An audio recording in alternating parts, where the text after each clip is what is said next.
Hey, I'm Bill Stevenson. I'm here with Dave Wiley, Sales Manager at Spotlight Realty. We're going to walk you through exactly how we approach a listing presentation to make sure it's successful. The first thing to understand is that the selling process, selling a home, can be pretty complicated. This is the process that we go by at Spotlight Realty.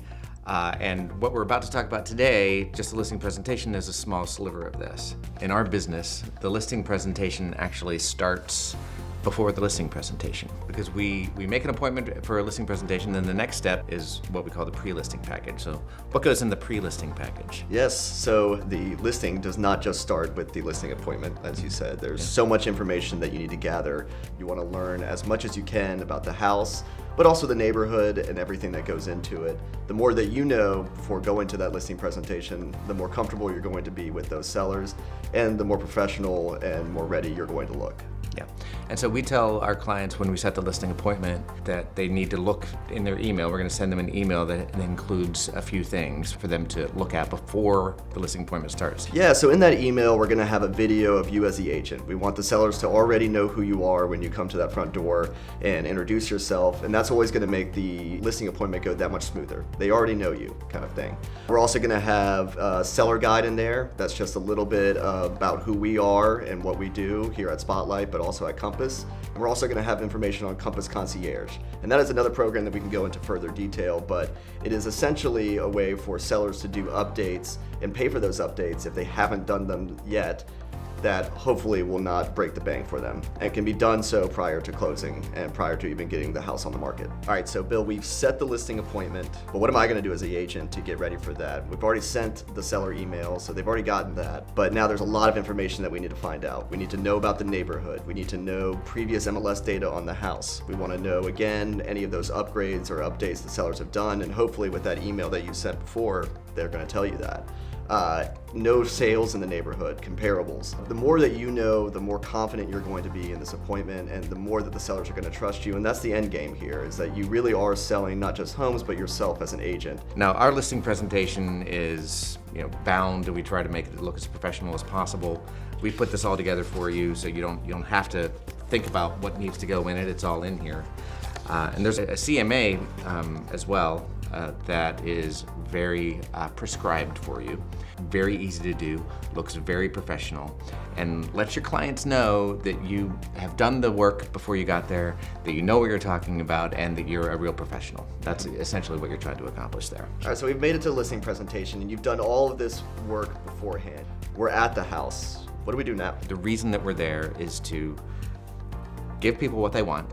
I mean, they want to know essentially just a few things. One of them is, how much are you going to be able to sell their house for, and how quickly you're going to be able to sell it. And that's what the CMA does.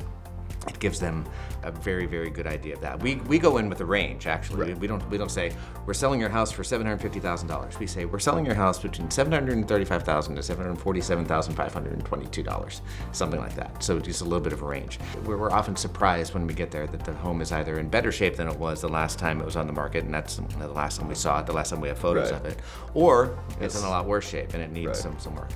And there's also the opportunity, like with Compass Concierge, with the concierge service that we have, of making improvements. If it doesn't look as good as it needs to, if it's not up to neighborhood standards, we can always improve it. We spend up to something like $25,000 on carpeting and paint and staging and countertops and appliances and things like that, that really do take it up to the top of the range, and that's what we're trying to get people to appreciate. So again, the first thing that we do is we try to get to the bottom of that, like what kind of condition it's in now. So we tour it, we're asking questions like, what do you love about this house?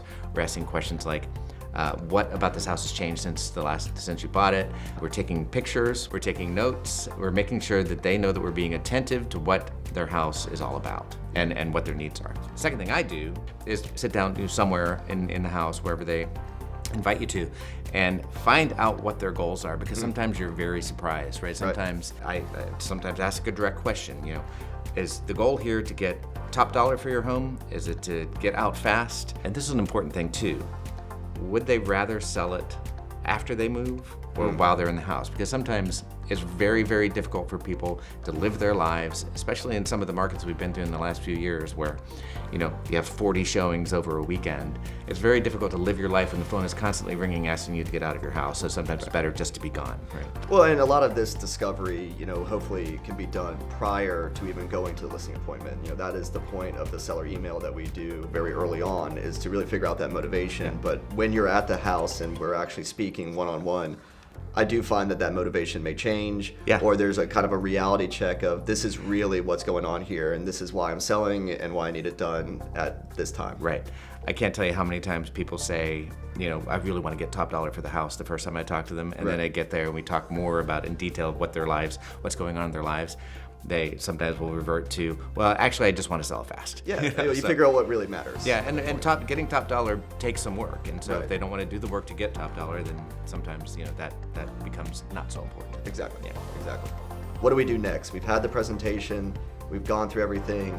Maybe they even signed a listing agreement at the place. Well, that was going to be what's next, right? Because there's a presumptive close. We actually train our agents to take the printed listing agreement with them and the printed disclosures with them, so that during the appointment, at the end of the appointment, they're signing on the dotted line that they want to list with us. They've decided how much to ask for it, and they've disclosed everything to you. So that's, sometimes you can't get that. Sometimes you have to let them think on it a while, something like that. But essentially, we're going in with the expectation that we're going to leave with a signature on the dotted line. Like I said, ideally, we'll get the signature on the listing agreement at that point. Sometimes you don't, but even if you do, what's the next important thing? Well, it's post-appointment follow-up. So it is imperative that we don't lose sight of these sellers. Sometimes sellers take a little bit longer to make a decision. Maybe it isn't right there at the appointment. One of the biggest things that we do here at Spotlight, in which we coach and preach, is the ability to follow up with your clients. That they're in your CRM and absolutely getting touch points as much as possible, so that you're not losing sight of them and they're not losing sight of you.